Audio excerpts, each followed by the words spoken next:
Apakah patut dan wajar kita memposisikan seketika dalam bahasa Indonesia diterjemahkan seorang pemusik dan musisi lalu dilekatkan pada sahabat Nabi, ya dalam hal ini Hasan ibn Thabit sebagai pemusik Nabi?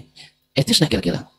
Antum sandingkan, terbayang oleh antum sekarang musisi-musisi Islami yang ada di Indonesia. Lalu seperti itu kita membaikkan Hasan bin Thabit?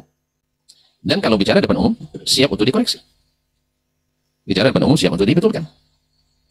Dan kemarin sebenarnya kita tunggu-tunggu klarifikasi untuk menyejukkan. Bukan justru memperparah masalah, memperkeruh. Ini bertahan juga menegakkan benang basah tadi, sehingga akhirnya awalnya coba ditimpukan dengan kerikil rumah orang, sekarang ditimpukan dengan batu besar. Sampai-sampai jangan merendahkan orang. Di majelis yang sama dimulai dengan merendahkan orang. Buat skripsi, menjelaskan bahwa Anda ahli ini bukan ahli agama dan sebagainya. Nanti akan datang lagi orang yang ahli di Quran, akan mengatakan Anda tidak ahli Al-Quran. Walaupun banyak bicara untuk misalnya ini. Bismillahirrahmanirrahim. Assalamualaikum warahmatullahi wabarakatuh. Kaum muslimin yang semoga dirahmati Allah subhanahu wa ta'ala. Pada video kali ini, kita akan menyimak penjelasan ulama ahli hadis, Dr. Dasman Yahya Ma'ali Laki MA, mengenai penyimpangan surat Asy-Syu'ara, surat pemusik. Mari kita simak bersama kaum muslimin. Apakah memang syu'ara jamak daripada syair, penyair? Apakah bisa diartikan dengan musisi atau pemusik? Dengan alasan bahwa istilah syair dalam bahasa Arab mesti ada iqa. Karena disebutkan bahwa syair itu syaratnya mesti ada pemikiran, ada perasaan, halusinasi, berwazan, dan mesti ada iqa. Nah, terjemahan iqa di sini diterjemahkan dengan lawan musik juga keliru dalam bahasa Arab. Iqa itu bukan maknanya musik. Walaupun terjemahan kontemporer kebanyakan iqa itu dimaknai dengan musik. Misalnya nasyid biduni iqa. Itu yang tergaruh oleh bahasa orang sekarang. Bahasa aslinya, baca kamus-kamus bahasa Arab, jangan merujuk kepada kitab yang penukilnya sendiri disebut oleh para ulama, mohon maaf, kadzabin. Nanti antum tidak termasuk penukil pendapat orang kadzabin. La yu'manu bi naqlihi wala bi aqlihi. Tidak diamanah dia dalam nakal dan akalnya. Nakalnya dia Rafidhi. Rafidhi adalah juara satu dusta, juara bertahan sampai hari ini di hadis. Akalnya juga tidak bisa dipercaya karena berhaluan Mu'tazilah.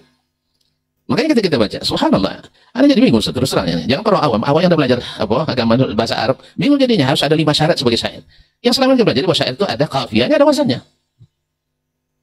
Adapun yang lain-lain itu bukan syarat, tapi dia hanyalah sekedar pelengkap. Tapi oke lah, kita terima syarat itu. Tapi iqa jangan diartikan yang musik. Iqa itu adalah oktav. Makanya menerjemahkan penyair dengan pemusik atau syair dalam bahasa Arab mesti bermusik adalah kekeliruan besar. Kekeliruan besar. Tadi Ustaz, kami katakan ini lafaz jamilah juga ketika Imam Asy-Syafi'i rahimahullah punya diwan syair. Padahal beliau mengharamkan syair, mengharamkan musik. Nah, apakah patut antum sebut Imam Syafi'i sebagai musisi? Lalu, mohon maaf, oke lah dalam bahasa Arab kita terima, misalnya istislam, bebabit taslim, kita terima misalnya bahwa dalam bahasa Arab syair, penyair itu adalah musisi. Apakah patut dan wajar kita memposisikan seketika dalam bahasa Indonesia diterjemahkan seorang pemusik dan musisi lalu dilekatkan pada sahabat Nabi, ya dalam hal ini Hasan ibn Thabit sebagai pemusik Nabi? Etis nah kira-kira? Antum sandingkan, terbayang oleh antum sekarang musisi-musisi Islami yang ada di Indonesia. Lalu seperti itu kita membaikkan Hasan bin Thabit? Lalu kiainya seperti kita yang merekomendasikan tadi, Nabi direkomendasikan dideskripsikan seperti kita kiai yang menyampaikan bolehnya musik. Nah, sekarang ada orang yang waras akalnya akan mengatakan ini kecuali tersilam. Oleh sebab itu maka tidak akan minta maaf saja selesai dan bertobat pada Allah SWT. Yang ketiga, ada Nabi SAW mendengarkan syair-syair yang diiringi dengan hentakan musik. Ini terangnya seperti malamnya seperti siang, seperti kata Syekh dalam ceramahnya. Diambil dari hadis. Lailuha kana hariha. Siapapun yang mengklaim ahli riwayat, apalagi yang hafal sudut kiri sudut kanan ini, rasanya tidak mungkin tersembunyi hal seperti ini. Bentangkan sejarah Nabi dari mulai jadi Nabi di Makkah 13 tahun, kemudian sampai wafat di Madinah 10 tahun. Nggak ada kan Nabi Sallallahu Alaihi Wasallam menyaksikan atau mendengarkan? Justru yang ada sebaliknya.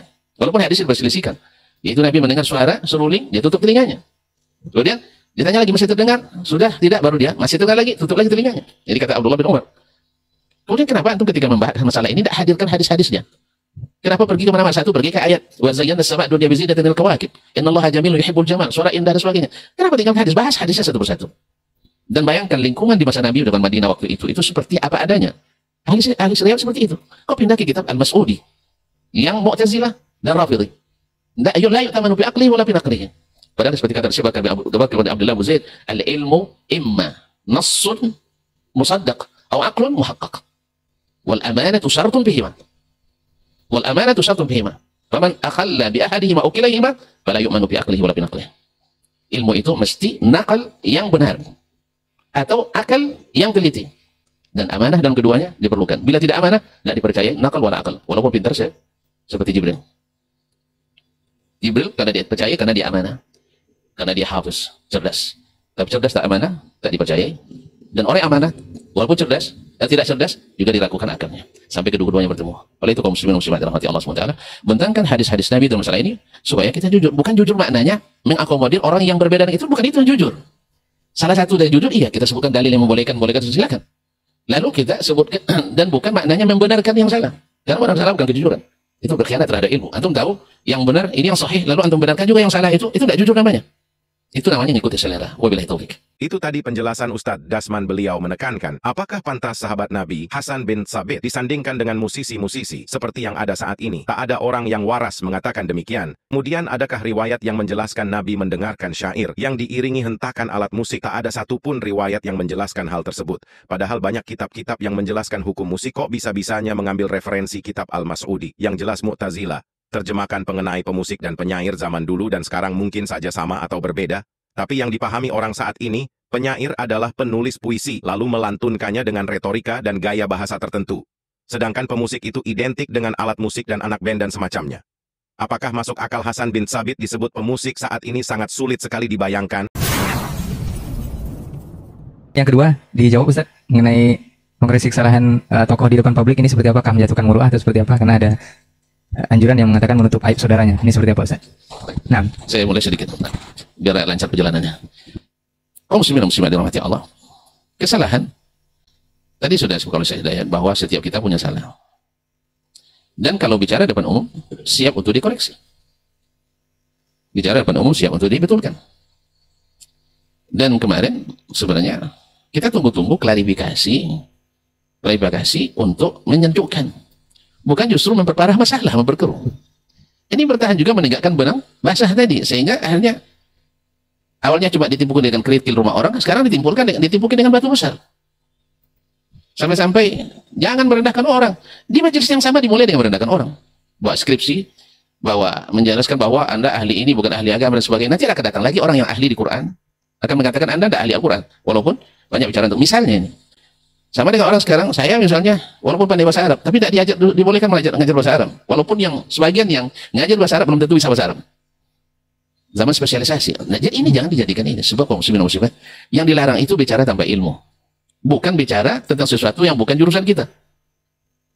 Saya, Imam Syafi'i misalnya, dia tidak keluaran IAT dia, tapi punya ahkamul Quran.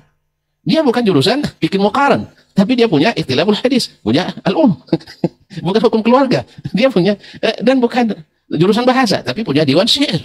Beliau ada seperti kata Imam An-Nahwi, kalamus Syafi'i hujjatun fil lughah. Jadi yang dilihat bukan jurusan latar belakang pendidikan, tapi berilmu dia atau tidak, bahas ilmunya. Nggak usah dibahas. Antum kalau bahas skripsi saya malu juga saya nanti. Ya saya. Nah, antum bawa skripsi saya itu untuk menaikkan atau merendahkan saya? Jadi dia, kaum muslimin dan muslimat. Jadi kadang-kadang kita menjilat ludah sendiri.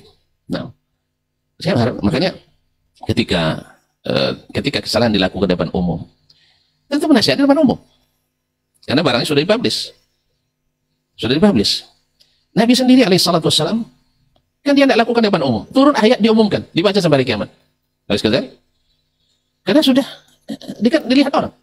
Supaya bisa dibenarkan. Nah sekarang kepada para pengikut, jangan hilang pati karena petunjuk. Ini ustaz saya harus benar terus. Ya nanti keluar lagi maha benar Ustaz Dasman yang segala kecerdasannya. Tidak boleh. Ya, yang boleh adalah sadaqallahu wa sadaqa rasuluhu sallallahu alaihi wasallam. Bukan sadaqa Dasman ala maqal. Itu tidak boleh. Tapi seperti kata dokter tadi, kita memang tidak ada kita memposisikan diri, tidak boleh menyalahkan, tidak. Itu bukan mazhab kita. Dan bukan manhajnya as-salaf, bukan manhajnya al-sunnah. Bahwa tidak boleh saling menyalahkan, itu tidak ada cerita dalam metodologi ilmu. Metodologi ilmu itu ada salahkan yang salah, benarkan yang benar, itu metodologi ilmu. Sedangkan membiarkan yang salah itu salah, itu kan metode ilmiah. Itu metode orang awam itu, lalu dianggap seperti orang ilmiah. Kalau tidak itu buku-buku begitu, jadi cerita. Ikhtilafal ulama fi mas'alati kadza ila thalathati aqwal. Dhahaba Syafi'iyyah ila kadza, dhahaba Al-Hanafiyyah ila kadza, dhahaba Malikiyyah ila kadza. Wa amma adillatuhu wa kadza, munaqashatul adillah wa tarjih asbab tarjih wa thamatul khilaf. Silakan antum tarjih masalah haram, itu urusan antum. Saya tarjih masalah halal, itu siapa bertanggungjawabkan. Bukan menghalangi kita untuk membahas masalah, baik di depan umum maupun di secara khusus. Wabillahi taufik. Itu tadi penjelasan Ustadz Dasman. Setiap manusia punya salah. sebaik-baik manusia adalah yang mau memperbaiki kesalahannya, dan setiap berbicara di depan umum harus siap untuk dikoreksi. Sebenarnya masalah ini nggak akan berlarut-larut jika yang bersangkutan mau mengklarifikasi. Menyejukkan di depan umum, dengan mengatakan jangan merendahkan orang, tapi di majelis yang sama merendahkan orang. Sengaja membawa skripsi yang padahal cukup berat, menganggap yang berhak bicara agama hanya yang lulusan agama saja.